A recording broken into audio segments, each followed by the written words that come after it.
Oke, di video ini saya akan memberikan rangkuman dari berbagai pengetahuan atau materi yang telah diperoleh dari pertemuan awal, yaitu pertemuan satu hingga akhir kuliah literasi digital dan kemanusiaan. Sebelum itu, nama saya Rofi Ramdan dengan NIM akhir 360 dari Manajemen C 2023. Oke, di sini saya akan menjelaskan pertemuan satu dulu. Di pertemuan satu, di video membahas bagaimana dunia digital telah mengubah kehidupan manusia, mulai dari cara menikmati musik dan film hingga kembangan teknologi yang menyelamatkan nyawa selama pandemi COVID-19. Teknologi digital ini kini menjadi bagian tak terpisahkan dari keseharian dengan mayoritas manusia menghabiskan waktunya di internet.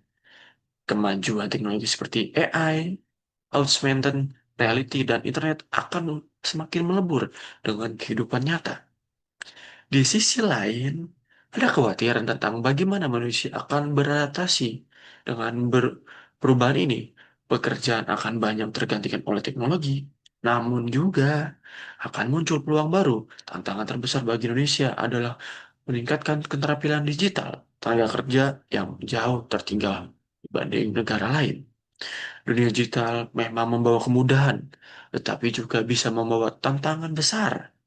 Kita tidak bisa menolak perubahan, tapi harus siap menghadapi dengan meningkatkan literasi dan keterampilan digital. Jika tidak, kita akan tertinggal dalam persaingan global.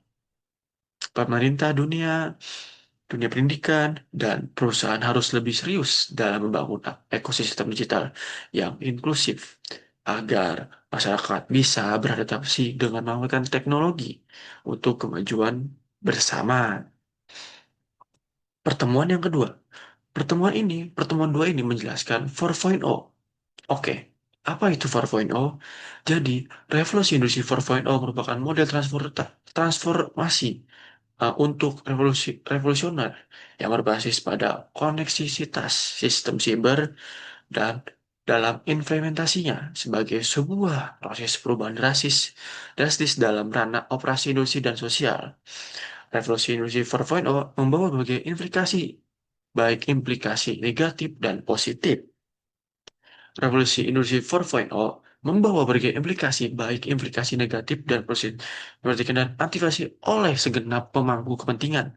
Nah, sejarahnya industri 4.0 pertama kali diusulkan oleh pemerintah federal di Jerman pada tahun 2011 sebagai bagian dari strategi teknologi tinggi untuk meningkatkan daya saing perekonomian dari Jerman. Tanda-tanda sejarah Indonesia Indonesia 4.0 dapat ditelusuri dari revolusi industri sebelumnya. Revolusi industri kedua membawa produktivitas tenaga kerja yang tinggi dan produksi skala besar, serta mengarah pada pengembangan sistem transportasi seperti mobil, pesawat terbang, dan kereta api kecepatan tinggi. Revolusi industri ketiga yaitu memperkenalkan otomasi dan robotika yang membuka jalan bagi sistem transportasi dan infrastruktur cerdas. Jadi itulah pertemuan kedua. Di sini saya akan menjelaskan pertemuan tiga, menjelaskan apa dampak positif dari digital. Sebelum itu ada delapan, ada delapan elemen dampak yang dijelaskan oleh narasumber yang di video sebelumnya. Yang pertama, kultural, kognitif, konstruktif, komunikatif, kepercayaan diri, kreatif, kritis, dan yang terakhir, bertanggung jawab secara sosial. Elemen yang disebutkan tersebut bisa membantu masyarakat sehingga dia ataupun kita bisa memanfaatkan perkembangan dan dampak dari teknologi, bahwa teknologi itu mendukung kemudahan beraktivitas, dan juga teknologi tidak dapat lepas dari kehidupan masyarakat, seperti mengerjakan tugas menggunakan Microsoft, hidup berdampingan dan bijak menggunakan teknologi. Era ini adalah era di literasi digital untuk bisa berkreativitas. Jika misalnya orang tidak penting, orang tidak penting sehingga orang sekarang dituntut untuk bisa kreativitas. Jika misalnya orang tidak mengikuti perkembangan dan zaman teknologi, yang tadinya jualan offline, sekarang jualan online. Dan butuh juga critical thinking dan juga evaluasi evaluasi, yang terakhir butuhnya cultural dan social understanding. Karena society era kita harus bisa lebih peka. Nah, karena kita sudah menjelaskan yang tadi, ada 4 dampak dan peluang di era digital. Yang pertama, memudahkan dalam mengakses informasi yang dibutuhkan secara cepat. Maksudnya adalah adanya kemudahan dalam mengakses informasi yang sangat dibutuhkan oleh masyarakat di era digital merupakan dampak positif yang sudah dirasakan untuk saat ini. Dan yang kedua, meningkatkan kualitas sumber daya manusia melalui pengembangan dan penguatan digitalisasi. Era digital juga memberikan dampak positif dalam meningkatkan kualitas sumber daya manusia atau yang disingkat SDM melalui pengembangan kemampuan dan penggunaan teknologi, informasi, dan komunikasi. Yang ketiga, adanya media massa yang berbasis digital. Media massa yang konvensional seperti media cetak, yaitu koran atau surat kabar, majalah buku, tabloid, dan buletin telah mengalami perkembangan di era digital dalam menyampaikan berbagai informasi secara online. Yang terakhir, yaitu yang keempat, menciptakan inovasi dalam berbagai bidang, berorientasi pada digitalisasi, terciptanya inovasi dari berbagai bidang dengan bantuan teknologi, informasi, dan komunikasi. Juga merupakan dampak positif yang dirasakan oleh masyarakat. Salah satunya inovasi yang dilakukan oleh Gojek Indonesia. Oke, kita sudah menjelaskan pertemuan tiga, apa saja yang tadi kita sudah sebutkan. Sekarang kita masuk ke pertemuan 4. Pertemuan 4 ini menjelaskan dampak negatif teknologi. Ada 3 tujuan pembelajaran dari materi negatif teknologi. Yang pertama, mahasiswa mampu memahami latar belakang dan dampak dari perkembangan teknologi. Dua, mahasiswa mampu menelaah dampak negatif teknologi. Yang ketiga, dan yang terakhir, yaitu dari tujuan pembelajaran dari materi dampak teknologi itu adalah mahasiswa mampu menganalisis implikasi dampak negatif teknologi pada bidang-bidang keseharian. Oke, karena di sini materi apa pertemuan 4 ini menjelaskan dampak negatif, di sini ada 4 dampak negatif teknologi bagi kehidupan manusia. Yang pertama, pelanggaran hak cipta. Yang kedua, kejahatan cyber. Yang ketiga, pornografi, perjudian, dan penipuan. Dan yang terakhir, 4, penyebaran malware dan pencurian data. Nah, dari dampak tersebut, bagaimana sih kita menyikapi dampak negatif teknologi? Di sini, saya akan menyebutkan beberapa poin saja, yaitu pendidikan dan kesadaran poin itu menjadi nomor satu. Karena teknologi itu hanya tools kita yang menggunakan yang salah satu, bukan teknologi, tapi orang yang menyalahgunakannya. Oleh karena itu, ataupun sistem, ataupun bijak, menjadi kunci yang paling utama. Yang kedua, penggunaan yang bijak jika teknologi dapat digunakan secara bijak bisa membuka manfaat bagi beragam manfaat dan juga dampak positifnya. Yang ketiga, perlindungan privasi. Misalnya sekarang Google nih ya, ataupun ketika membuka email, kita harus autentikasi menggunakan nomor HP. Atau misalkan juga ada Google, atau ada notifikator OTP. Dan segala macam sebenarnya itu digunakan untuk menghindari dampak negatif sih ataupun masalah teknologi yang berkaitan dan dengan perlindungan privasi. Nah, yang sering kita gunakan itu misalkan WhatsApp. Nah, WhatsApp pun juga demikian. Chatnya juga di-enskripsi, diprivasikan. Itu pun juga maunya adalah untuk menghindari masalah yang muncul karena teknologi ini. Gitu. Oke, di sini saya akan menjelaskan pertemuan 5. Pertemuan 5 itu menjelaskan Internet Internet of Things atau dengan disingkat IoT adalah konsep di mana berbagai perangkat fisik, objek atau things dapat terhubung ke internet dan saling berkomunikasi satu sama lain. Dengan adanya konektivitas ini, perangkat dapat mengumpulkan, mengirim, dan menerima data, sehingga memungkinkan interaksi yang lebih cerdas dan otomatisasi antara perangkat dan pengguna. Teknologi ini ditemukan oleh Kevin Aston pada tahun 1999. Nah, ada 3 elemen utama dalam IoT, yaitu atau Internet of Things. Yang pertama, perangkat ini mencakup berbagai objek fisik, dan dilengkapi dengan sensor, aktuator, dan perangkat lunak yang memungkinkan mereka untuk mengumpulkan data dan bertukar data. Yang kedua, file from data, cloud data, from data atau cloud atau data center. Setelah data dikumpulkan dari perangkat nih, data tersebut biasanya dikirim ke cloud atau pusat disk untuk diproses dan dianalisis.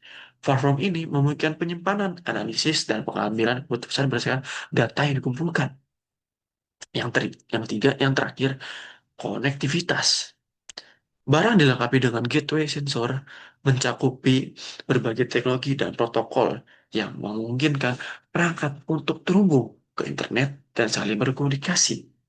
Ini bisa berupa WiFi atau Bluetooth. Gitu. Apa sih manfaatnya dari IoT atau Internet of Things?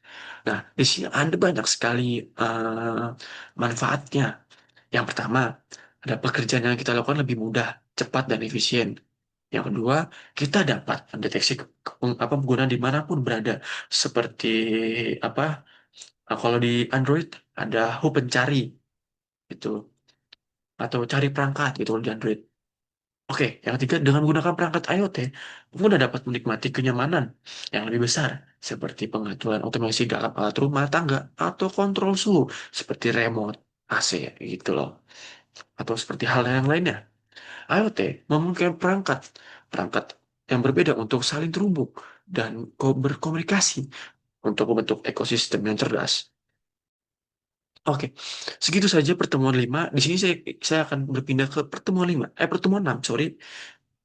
Nah, untuk pertemuan 6, di sini kita melakukan forum diskusi dan tukar gagasan tentang Big Data. Ada 3 topik yang dibahas. Yang pertama, arti dan hakikat dari konsep Big Data. Yang kedua, data scientist dan yang terakhir, data 3, manfaat Big Data bagi keilmuan. Nah, di sini saya memiliki 3 topik dan 3 gagasan. Yang pertama, Big Data memiliki peran sangat penting dalam kehidupan modern karena telah berevolusi cara kita mengambil keputusan.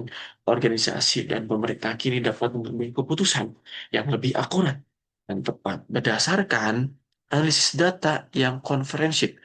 Perusahaan juga dapat menyesuaikan produk dan layanan sesuai referensi individu seperti yang terlibat pada rekomendasi konten di platform streaming. Selanjutnya, untuk topik 2, saya memiliki pandangan yang cukup optimis tentang tentang profesi data scientist dan peluang kolaborasi dengan bagi ilmuwan saya. Nah, di gagasan saya yang topik kedua yaitu data scientist merupakan profesi yang sangat menarik di era digital ini. Mereka adalah orang-orang yang memiliki kemampuan untuk mengolah, menganalisis data dalam jumlah besar untuk menemukan pola, tren, atau insight yang berguna.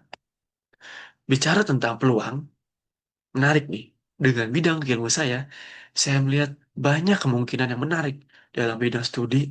Ada banyak data yang belum dimanfaatkan secara optimal. Dengan kalian seorang data scientist, data-data tersebut bisa diolah, menghasilkan insight yang baru yang mungkin selama ini tidak terlihat. Yang saya harapkan dari kolaborasi semacam ini adalah terciptanya solusi inovatif untuk masalah-masalah yang ada. Tentu saja, kolaborasi ini juga memiliki tantangan tersendiri yang disediakan atau yang digunakan. Namun, saya percaya bahwa tantangan ini bisa diatasi dengan kesediaan untuk belajar dan saling memahami dari kedua pihak. Dan untuk topik yang terakhir, itu topik ketiga, saya berbagi gagasan sebagai mahasiswa manajemen. Saya melihat bahwa eh, big data telah menjadi aspek penting yang mengubah cara perusahaan beroperasi dan membuat keputusan strategis. Dalam perkuliahan kami, yaitu di literasi digital, dosen sering menekankan bagaimana data bukan hanya sekedar angka, tetapi merupakan aset berharga yang bisa memberikan keunggulan kompetitif jika dikelola dengan baik.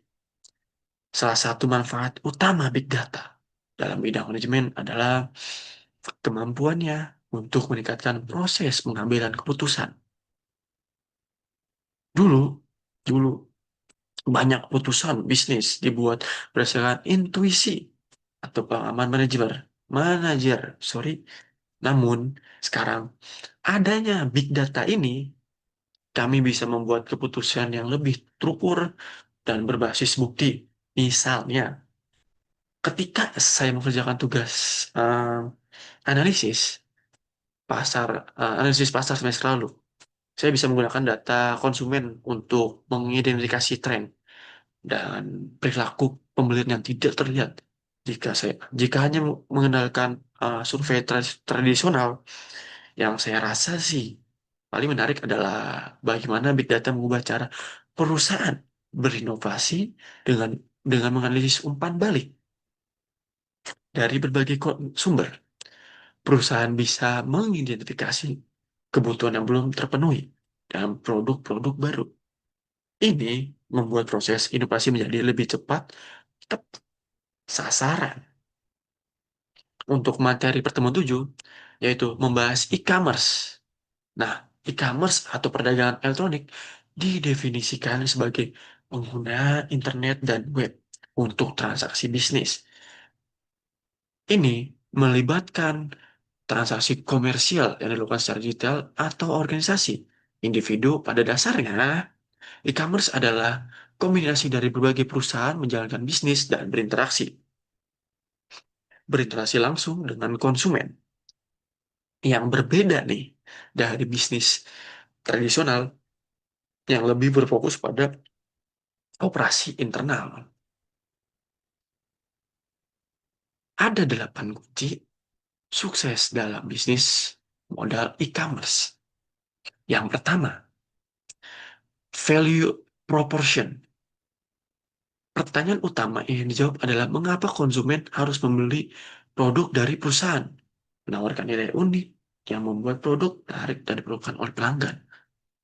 Yang kedua, dari kunci sukses dalam bisnis, revenue model perusahaan harus menentukan bagaimana mereka akan menghasilkan uang. Ini bisa dilakukan melalui penjualan langsung, langganan, atau berbagai model monetasi lainnya. Yang ketiga, market opportunity. Menyusun strategi untuk mengevaluasi peluang pasar yang ada, termasuk ukuran dan potensi pasar yang ingin dijangkau. Yang keempat, competitive environment. Menganalisis lingkungan persaingan dan memahami siapa kompetitor dalam pasar dan bagaimana perusahaan dapat bersaing secara efektif. Yang kelima, kompetitif. Eh, kompet. Yang keenam, sorry, marketing strategi mengembangkan strategi pemasaran yang jelas untuk melakukan atau menjangkau target pasar dan efektivitas dalam berpromosi.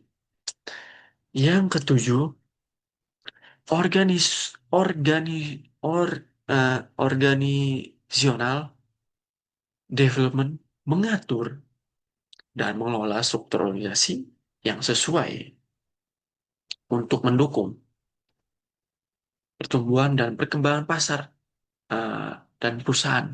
Yang terakhir yaitu nomor 8, tim manajemen mengelola tim secara efektif, terutama ketika perusahaan mulai tumbuh dan memerlukan manajemen yang lebih terstruktur. Pertemuan 8 dan 9, pemanfaatan e-commerce dalam kehidupan. Nah, di sini kita belajar cara pemanfaatan e-commerce dalam kehidupan sehari-hari. Jadi, di dalam online marketing communication, maka produsen menggait minat sisi konsumen dan akhirnya membeli di online. Tetapi tidak hanya itu, produsen juga melakukan yang di mana produsen menarik awareness. Jadi, menarik kesadaran konsumen bahwa mereka membutuhkan barang itu. Salah satu caranya adalah memberikan need recognition. atau sesuatu yang seakan-akan akan konsumen itu butuh. Padahal belum tentu mereka membutuhkan hal itu. Nah, di satu sisi, bagaimana sih menarik perhatian konsumen? Menurut saya, dengan cara menurut saya menurut saya dengan cara konsumen sebelum mereka melakukan pencarian atau pembelian secara online, contohnya adalah penggunaan media massa seperti TV dan radio. Tapi radio mungkin sudah lama tidak dipakai. Tapi kalau mungkin emang ada kendaraan yang sifatnya roda 4 atau selebihnya masih memiliki radio, jadi masih bisa eh, di era ini masih bisa terpakai untuk radio tersebut. Oke, nah selanjutnya untuk membangun awareness atau kesadaran merek terhadap suatu produk, meskipun fokus utama video adalah pakai pada e-commerce, keberadaan dan pengaruh promosi offline tetap diakui sebagai bagian dari keseluruhan strategi pemasaran. Oh, oke. Sekarang saya akan membahas pertemuan 10 dengan materi mengenal artificial intelligence atau AI. Menarik sekali untuk kita bahas seperti salah satu kerja teknologi AI, yaitu thinking rationally. Nah, apa itu thinking rationally? Thinking rational adalah konteks kecerdasan buatan AI, proses di mana mesin berpikir dan mengambil keputusan berdasarkan logika atau dan aturan tertentu untuk mencapai hasil optimal. Yang ini berarti AI menggunakan penalaran logis untuk menyimpulkan dan menyelesaikan berbagai masalah secara efektif. Contohnya yang sederhana adalah eh, seperti penggunaan Google Maps ya sebagai penerapan konsep thinking rationally. Dalam contoh ini, penggunaan hanya perlu menentukan titik awal dan titik akhir dan sistem akan merekomendasikan jalur terbaik untuk mencapai dari tujuan satu ke tujuan dua. Biasanya ada tiga jalur kan. Misalkan ada jalur alternatif kemana. Nah, si Maps ini akan melihat jalur mana yang direkomendasikan yang lebih cepat, yang lebih aman, gitu loh. Lalu yang kedua ada acting humanly. Asisten virtual ini bisa dapat berbicara dan berinteraksi secara lancar dengan manusia. Mirip-mirip seperti cara manusia berkomunikasi ini menunjukkan kemampuan AI untuk bertindak dengan cara menyesuaikan perilaku manusia dalam konteks interaksi.